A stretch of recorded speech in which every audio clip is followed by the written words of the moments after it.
Hello.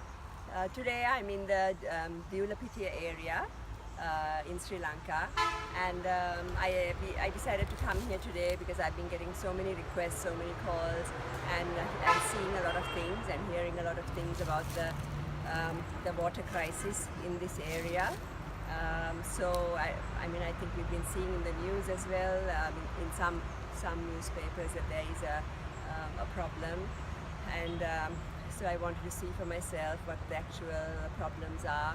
And really, to be honest, it's more than what I ever expected it to be in an issue.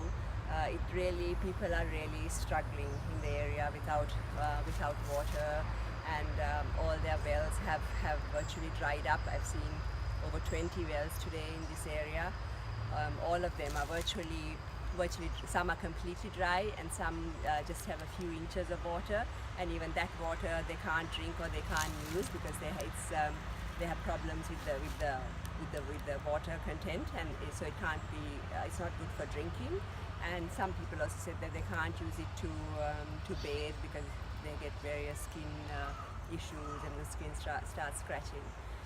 So this problem has begun about 3 years ago, and a majority of the people in the area say that it's because of the main reason, not the only reason, but the main reason is because there is a beverage factory that has been put up here close by, that is extracting the groundwater, and we were told it's up to 350,000 liters a day, which needs to be clarified, but that's the figure we were given.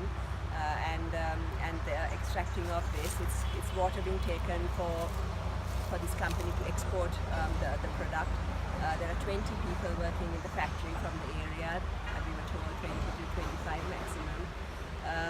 We met the priest, one of the head priests as well from the area, and they have recently held a protest in the area to say that this situation is really very difficult for the people, and to please do something about this situation, because it is drawing the groundwater, and the groundwater is really dropping to extremely low levels, and they're all running out of water. So many of them have to get up very early in the morning. They have to go somewhere and find the water. Most often they have to pay for the water.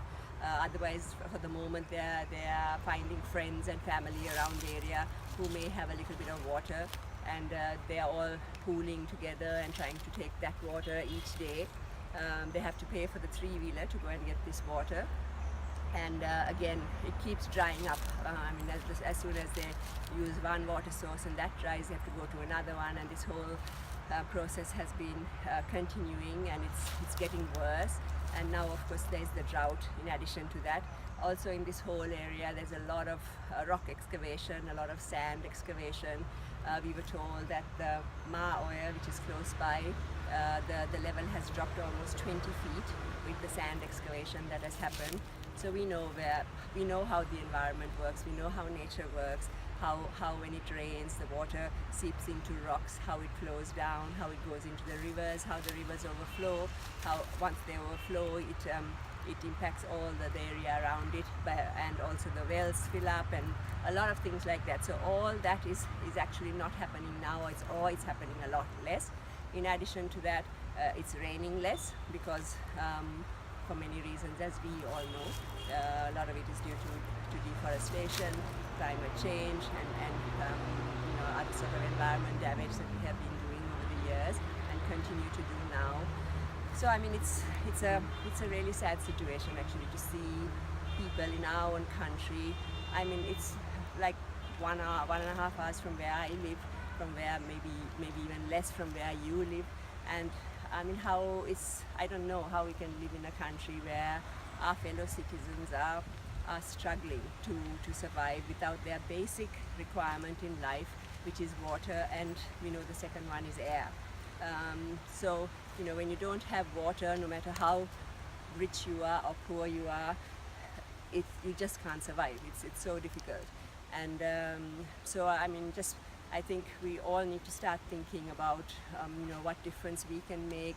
Where we are now, we may have enough water, it doesn't bother our lifestyle at all, but how do we continue to live? How do we continue to not bother about other people in our own country, not too far away from us, who are struggling every day to find their water, to drink, to find their water for their children. A lady I met, Nadika, who you will see, who I spoke to about what has happened to them now, and they have this little hole now. Then from there only they can bathe, they can wash, they can do everything, but they can't drink it, so they have to get that water somewhere else. So it's a daily struggle, and she goes to work at 6:30 every day, comes home at 6:30. She works at a garment factory close by, and then when she goes in the morning, before she goes in the morning, the water struggle starts. When she comes back in the evening, the water struggle continues, and that is their life. Another lady also has said that they're just fed up with life. They don't know how to continue like this because it's so difficult for them. And the little business they were doing, which also required water, they can't do now because there's no water. It was a coconut small industry, so they have lost the revenue from that industry as well. So basically they have nothing. The water situation is, in my opinion, it's serious, and it is not only in this area. I've seen it in so many different areas across Sri Lanka in the last year and a half.